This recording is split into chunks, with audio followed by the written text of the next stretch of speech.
iFILM, London.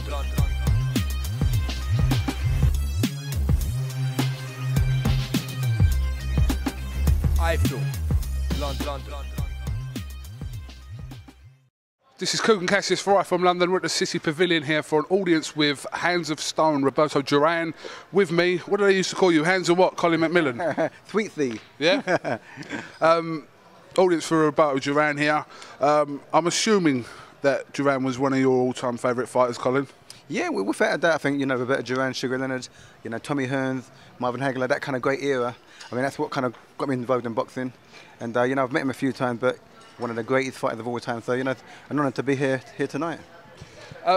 What would you say that Duran's toughest fight was in his career? Obviously, he had over 100 fights, a great knockout percentage to a lot of them fights. But what would you say was his toughest fight he had? The toughest one, I don't know. Possibly the Tommy Hearns fight. Yeah. Tommy Hearns, another great fighter. Very, very fast, devastating puncher. And obviously that was a hard fight for Roberto. But as I say, he's proved throughout the years that technically, ferocious. Could fight, could body punch. A very dangerous fighter. Sorry, I should have introduced you as a former world champion, but I was just, you're my mate, so, But, Colin, can you tell us a little bit about what you've been up to recently?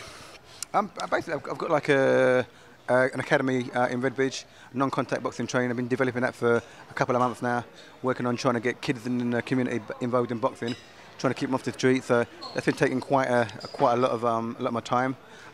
Working on a few projects because this year marks 20 years since I became world champion in 1992. So I've got a few projects on the go, which I'm going to be announcing shortly. But yeah, life is good at the moment, so I can't complain.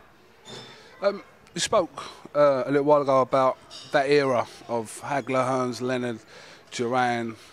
Are we ever likely to see that calibre of fighters competing for one division again, as good as it was back then? Is there anyone at the moment, or is there a select group of fighters in a specific division that could emulate that? I think that was a very, very special time because you had, as you say, 4 guys who were, great, and I don't use the word lightly. They were actually all great fighters in their own right.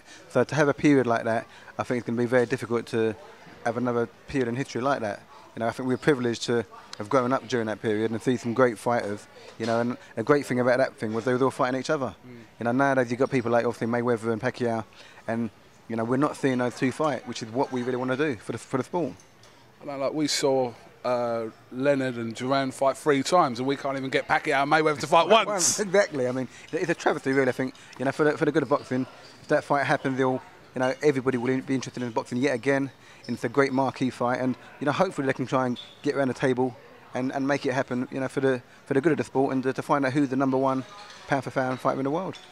Who catches your eye there? Apart from take Pacquiao and Mayweather out of the equation, domestically within the country, who catches your eye as someone that could possibly reach greatness as a world champion? To be fair, I mean at the moment, Kell Brook is looking very, very good. Yeah, still got a long way to go. Still young, but potentially, he's doing all the right things, and he's shown a lot of versatility, and he's one I've looked at for quite a period of time, and I think he can kind of go on to bigger and better things. It's not all about ability to fight. It's about that personality, about that star quality, the X factor, whatever you want to call it, that makes, you know what I mean? Like, that's right. Yeah. So, I mean, certain fighters, as you say, it is the X factor. You can't put a finger on it. Some fighters have it, some fighters don't. So, we'll wait and see who comes through.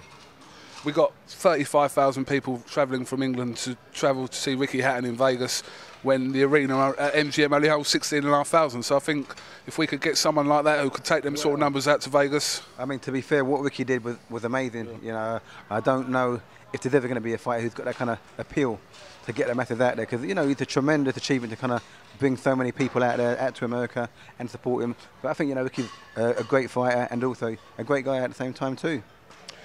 All right, well, Colin McMillan, thank you very much for talking to iFILM London. You were a great fighter as well, Colin. Thank you very much. My pleasure. But you know that anyway. I don't know about that. Do you want to fight me, catch weight? What's going on? You're too big for me. You're heavyweight.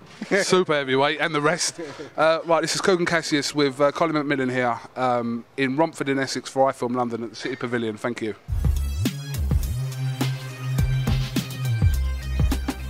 iFILM, London.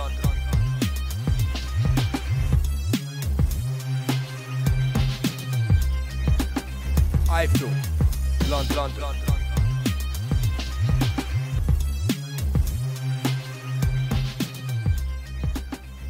iFILM.